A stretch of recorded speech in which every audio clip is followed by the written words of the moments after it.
Olá a todos, o meu nome é Felipe De Luca, sou professor de Sociologia e também PCA da área de Ciências Humanas da Escola Expedito Camargo Freire, da cidade de Campos do Jordão. É um grande prazer participar deste primeiro webinário, promovido pela Diretoria de Ensino da região de Pindamonhangaba, juntamente com a Fundação Lúcia e Pelerson Penido. Nesse momento, eu vou alterar a minha tela para apresentar para vocês um pouquinho do que nós realizamos dentro da nossa área e que resultou em uma melhor compreensão do nosso aluno. Então, vou fazer a alteração rapidamente aqui. E provavelmente vocês já devem estar vendo a minha tela. Bom, o título do nosso trabalho é Mapeamento Integral do Aluno para um ensino contextualizado durante e pós-pandemia. Como o próprio título diz, vocês poderão ver que foi um trabalho muito simples e humilde, mas que, feito de uma maneira integrada e integradora, acabou resultando em um mapeamento importante para a posterior atuação pedagógica. Esse é o sumário da nossa apresentação e que contém uns itens que falaremos rapidamente, até por conta dos 10 minutos. Começando pela nossa escola, que está na imagem acima, ela faz parte do modelo PEI, no qual os alunos passam 9 horas do seu dia aprendendo, calculando, se expressando, caminhando na realização dos seus projetos de vida. Nossa escola trabalha com alunos do ensino médio. Entretanto, o nosso trabalho se concentrou especificamente nos alunos de segundos e terceiros anos, e a duração deste projeto foi de 1 mês. Podemos dizer que dois problemas fundamentais influenciaram na elaboração deste projeto de mapeamento integral do aluno. O primeiro problema, que chamamos de sociopedagógico, e que é muito comum em todas as escolas, é o fato de muitos alunos viverem em contextos que nem sempre são favoráveis aos seus estudos, o que influencia diretamente no seu desempenho acadêmico. São situações de precariedade e até de violência que fazem com que o aluno veja as aulas, muitas vezes, como fora de contexto, excessivamente teóricas, sem serventia imediata, entre outras coisas. O outro problema, que chamamos de socioemocional, se refere mais às condições psicológicas destes alunos, que quando estão nas aulas presenciais, já apresentam comportamentos variáveis, até por causa da idade, da maturidade, da sua fisiologia, entre outras coisas.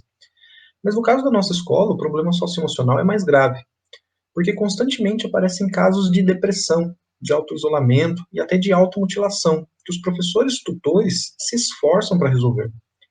Assim, nesse momento em que nos encontramos, inclusive, de pandemia e isolamento social, aumenta perigosamente a probabilidade desses casos, já que o professor, ao mesmo tempo tutor, não tem mais o contato que tinha antes.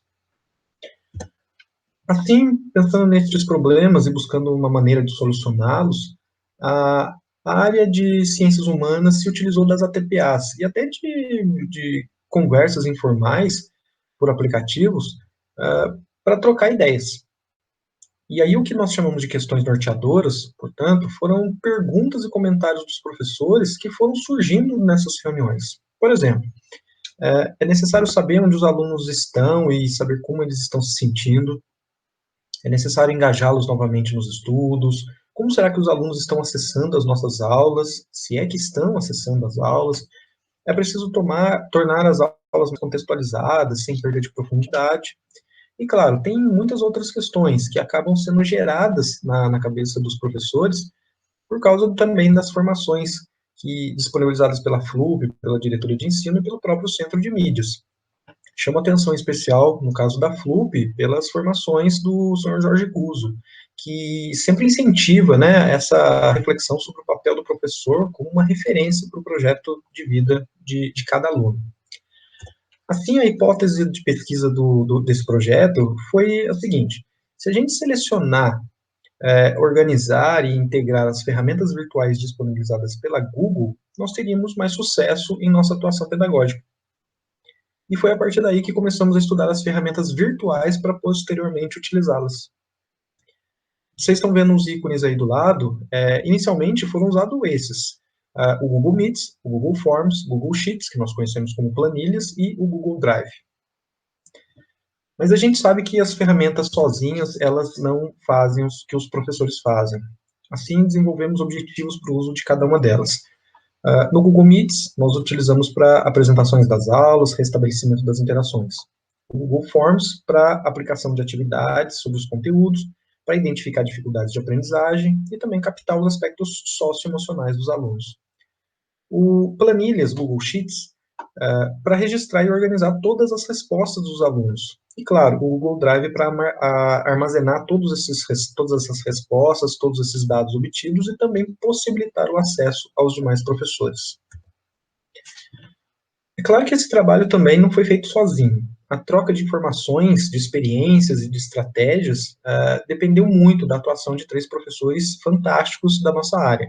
Professor Luiz Henrique, professor Claudir e o incansável professor Ayrton. Mas qual foi exatamente a nossa atuação com esse projeto? De maneira bem prática, nós fizemos o que outros professores fizeram. Demos as nossas aulas pelo Meet, produzimos formulários com questões das nossas matérias e algumas questões socioemocionais, como, por exemplo, como é que os alunos estavam se sentindo antes da aula, como é que foi a semana deles, onde é que eles moravam exatamente, e o que estavam fazendo para lidar com o isolamento social, entre várias outras perguntas. E as respostas foram registradas em uma planilha, e, claro, armazenadas no Drive. E aí, o grande problema é que, por mais que tenhamos conseguido estes dados importantes dos alunos, que na verdade chegaram até a contar histórias particulares sobre suas condições, a forma de ver e de compreender e de atuar sobre estes dados ainda estava, vamos dizer assim, desalinhada, bagunçada, poluída. Assim, nós percebemos que muitos professores são mais, digamos, visuais, né? Gostam de ver um panorama geral das informações para ter uma noção melhor de como atuar. E aí nós integramos uma ferramenta nova, que foi o Google Maps. Então eu vou alterar rapidinho, já deixei pronto aqui para vocês verem. Nós utilizamos o Google Maps para fazer um mapa próprio da nossa área, né? Na verdade, não um mapa da disciplina, né? Mas um mapa dos alunos, de onde é que eles estavam, a localidade exata deles. Lançamos perguntas nos formulários perguntando isso, né? Pedindo isso, essa informação exata.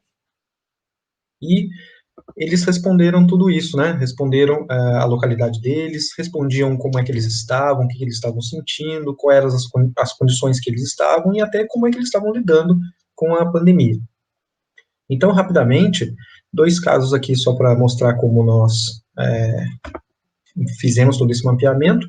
Um dos alunos respondeu que para se distrair ele jogava bola, agora nesse momento ele já não pratica tantos esportes, de vez em quando joga, aliás, anda de skate na rua, mas tudo com muito cuidado. E no caso, não mais do aluno do 2º ano, mas no caso de uma aluna do 3º ano, ela mora numa rua sem saída, tem uma certa periculosidade no bairro dela, então ela evita sair bastante, tem usado máscara, entre outras coisas. Isso aqui foi uma ferramenta que ajudou bastante a saber como o aluno, não só onde o aluno está, mas saber como ele está lidando com toda essa situação. Portanto, só voltando aqui no slide, deixei algumas figuras que facilitam um pouquinho, porque nós poderíamos até movimentar, como vocês viram, o mapa. Então, nós temos aqui algumas figuras apenas ilustrando o que nós poderíamos continuar, inclusive, fazendo com o Google Maps. Assim, tendo uma noção de como os alunos estão lidando e o que tem ao redor deles, na localidade onde eles moram, nós conseguimos realinhar muitas das nossas atuações. Então, nós podemos dizer que depois de integrar essa ferramenta que permite mapear o aluno e suas condições socioemocionais durante a pandemia, e até talvez complementar ao georreferenciamento, porque permite que o aluno conte a sua história naquela localidade, nós tivemos a oportunidade de realinhar nossas metodologias para melhor interagir com eles. No caso das aulas de sociologia, por exemplo, foi possível tratar da mesma temática que as outras escolas estão tratando neste 2º bimestre: cultura, cultura de massa, sociedade de consumo. Porém, de uma forma mais contextualizada, falando de coisas que estavam acontecendo naquela localidade em que o aluno estava vivendo. Então, legal, aqui tem um print de uma das aulas, onde os alunos trocaram seus perfis para marcas famosas, e nós fizemos diversos comentários, fizemos análise sobre o comércio, sobre a economia local. Portanto, como dissemos anteriormente, este projeto simples, humilde, mas acreditamos muito rico de possibilidades, foi realizado dentro de um mês. E o impacto educacional dele é enorme. Resumidamente, ele permite localizar o aluno em um espaço físico e também virtual, saber mais do seu contexto, de suas condições para o estudo, saber das condições socioemocionais para realizar seus objetivos e projetos de vida, inclusive os prováveis motivos de sua ausência nas aulas virtuais ou na entrega de atividades. Tudo isso a partir do próprio aluno, respondendo os questionários e esses questionários, né, com as suas respostas sendo registrados no MAPS. Assim, as nossas considerações e as nossas perspectivas são as seguintes, para finalizar.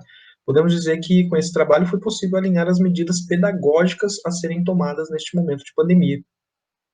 Melhorar a contextualização das aulas, a organização dos registros de tutoria, o preenchimento de planilhas com uma busca ativa, etc. Poderia, talvez, até ajudar no agendamento e na recepção de alunos, para entregar materiais físicos do governo do Estado de São Paulo. Hipoteticamente, o mapeamento integral, se continuado após a pandemia, poderá contribuir significativamente também para outros diversos registros que os professores necessitem, como, por exemplo, para um conselho de classe, organização de viagens com as turmas, formação de grupos de trabalho, acesso de diferentes tutores aos projetos de vida de aluno, etc. Detalhe, né? A cada ano que passa, um tutor é escolhido para ser para ter um diferente tutorado, né? Então, um mesmo aluno, ele pode ter, durante o ensino médio, até 3 tutores, digamos assim. E as informações, quando todas elas registradas no Google Maps, e principalmente nesse modelo de mapeamento integral, ainda que mude os tutores, a história do aluno dentro daquela localidade é mantida. Então, finalizo aqui a minha apresentação e agradeço a todos a oportunidade de expor este trabalho no webinário da Diretoria de Ensino de Pindamonhangaba. Muito obrigado.